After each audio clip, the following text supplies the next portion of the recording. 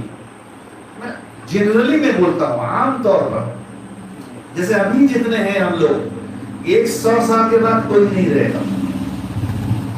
ہم لوگ تو چلے جائیں گے 10-20 سال میں, یہ لوگ 20-30 سال میں چلے جائیں گے, یہ لوگ 50-60-70 سال میں چلے جائیں گے, یہ لوگ تو 5 سال میں کہ 3 سال میں چلے جائیں گے. نہیں کیا سمجھائیں گے؟ ارے میں جسے کہتا ہوں 5 سال کبھی ہو سکتا ہے میں چلا جاؤں وہ رہ جائے, ایسے کوئی ٹھکانا نہیں. موت اس وقت کیا آ رہا ہے, لیکن آدمی تو دیکھنے کے انداز سے ہوتا ہے, دیکھنے کے انداز سے ہوتا ہے. آپ مطالعہ سمجھ ہوئیے کہ مجھے 5 سال میں مار دیے, مجھے 5 سال میں مولانا مار دیے. ہر آدمی آیا ہے جانے کے لیے, اپنا اپنا وقت جو ہے متعین ہے. لیکن 100 سال آج سے 100 سال کے بعد ہم میں سے کوئی نہیں رہے گا. کوئی رہ جائے گا, یہ رہ سکتے وہ رہ سکتا ہے. 100 سال جس کی عمر زیادہ ہو رہا ہے, لیکن کم از کم دیکھا گیا ہے کہ 100 سال میں ایک تو زمانہ بدل جاتا ہے. نہیں 100 سال میں ایک زمانہ کیا ہو جاتا ہے, چینج ہو جاتا ہے, بدل جاتا ہے. اس لیے صحابہ پھر تابعین پھر تبع تابعین 300 سال چاہیے. ٹھیک ہے, صحابہ کا زمانہ 100 سال منیمم رکھ لیں, اس کے بعد تابعین کا زمانہ 100 سال منیمم رکھ لیں, تبع تابعین کا زمانہ 100 سال رکھ لیں, تو 300 سال یہ جو زمانہ ہوا, جو وقت ہوا, یہ بہت بہترین زمانہ تھا اس وسلم کے جانے کے. 300 سال تک زیادہ خرافات بھی نہیں تھے آج کل کے زمانے کی طرح. یعنی اس زمانے کو یاد کیجیے اور حضور صلی اللہ علیہ وسلم کے جانے کے 100 سال 200 سال 300 سال زمانے کو یاد کیجیے, کتنا فرق نکلے گا. بہت سارا فرق. خرافات کو اگر دیکھیں گے اس وقت کے, اگر لوگ ابھی آگے زندہ ہوئے سب تو ہیں قبر میں, سب آئے اگر زندہ دیکھیں گے, وہ لوگ کہیں گے یہ لوگ مسلمان ہی نہیں, داڑھی رکھے ہوئے ہیں لیکن مسلمان ہی نہیں ہے سب. آگے کوئی کہا تھا ایک مرتبہ کہ آج اگر حضرت عمر فاروق رضی اللہ تعالیٰ عنہ دنیا میں آ جائیں, زندہ ہو جائیں دوبارہ, ہم میں سے کسی کا گردن نہیں رہے گا, سب گردن اڑا دیں گے. جب جو جس آدمی کا حال یہ تھا کہ حضور صلی اللہ علیہ وسلم کے زمانے میں بھی گردن اڑا دیتے تھے, حضور کے موجودگی میں حضور تشریف فرمائے, ایک آدمی خالی ذرا سا کچھ بے عزتی سے کلام کر لیا, بات چیت کر لیا, خطاب کر لیا حضور صلی اللہ علیہ وسلم سے, فوراً وہ غصہ کرتے ہیں. دیکھ رہا ہے اس لیے کیا بات کرتا ہے فوراً, اور ہمیشہ تلوار لے کے رکھتے تھے, فوراً تلوار کے طرف ہاتھ چلا جاتا تھا ان کا. حضور صلی اللہ علیہ وسلم پریزنٹ ہے, موجود ہے, معمولی سی گستاخی اگر کوئی کر لیتا بچان نہیں, ٹھیک ہے, نکالنے والی تلوار پورا گردن اڑا ہوا. لیکن حضور صلی اللہ علیہ وسلم جو ہے گھبرا نہیں, مارو نہیں, ایسا اگر کرو گے تو سارے میں تم مار دو گے, پورا مار دو. ذرا سا صبر سے کام لو. بہت ان کا واقعہ مشہور ہے. کوئی بھی اگر معمولی سی گستاخی اگر کر لیتا نا تو وہ فوراً آنکھ بگولا ہو جاتے ہیں, غصہ ہو جاتے ہیں, اور تلوار کی طرف ہاتھ لے جاتے اور خالی اجازت مانگتے کس سے, حضور صلی اللہ علیہ وسلم, آپ مجھے خالی اجازت دیجیے میں اس کا گردن ابھی اڑا دوں. کوئی کچھ کر سکی نہیں, گردن اڑا دوں. مگر حضور صلی اللہ علیہ وسلم نے ان کو ذرا اچھا, اس لیے یہ کسی گستاخی کیا وہ جانتے نہیں. ادب کون کرے گا؟ ادب کیا چیز ہے, جو جانے گا وہ ادب کرے گا. بڑوں کے سامنے کیسے بیٹھا جاتا ہے, بڑوں سے کیسے بات چیت کی جاتی ہے, بڑوں سے کیسا رویہ اختیار کیا جاتا ہے. گائے چلانے والا یا جو ادب بالکل کوئی جانتا نہیں وہ کیسا کرے گا برتاؤ, وہ جیسا کرے گا اور آپ لوگ جیسا کریں گے, فرق ہوگا نا. اس لیے کہ آپ لوگ عالم علماء کے ساتھ آنا جانا, بات چیت کا طریقہ کیا ہوتا ہے یہ سب آپ کو معلوم ہے. لیکن جس آدمی کو معلوم نہیں ہے, بھلے مسلمان ہے لیکن گوار قسم کا ہے, میرا جاہل قسم کا ہے, گوار قسم کا ہے, وہ تیتا سے بات کر لے گا. تو کیا کہہ رہے ہو اس طرح, اس لیے کہ وہ تم کیا ہے آپس میں جانتے ہیں. حضرت مولانا قاسم نانوتوی رحمۃ اللہ علیہ ایک مرتبہ ایک جگہ پہنچ گئے, اور نون جگہ میں. حضرت مولانا قاسم صاحب کون, جو دارالعلوم دیوبند کے فاؤنڈر ہیں, دارالعلوم دیوبند کے بنانے والے ہیں. تو حضرت مولانا قاسم صاحب نانوتوی رحمۃ اللہ علیہ ایک جگہ چلے گئے, مغرب کا وقت تھا,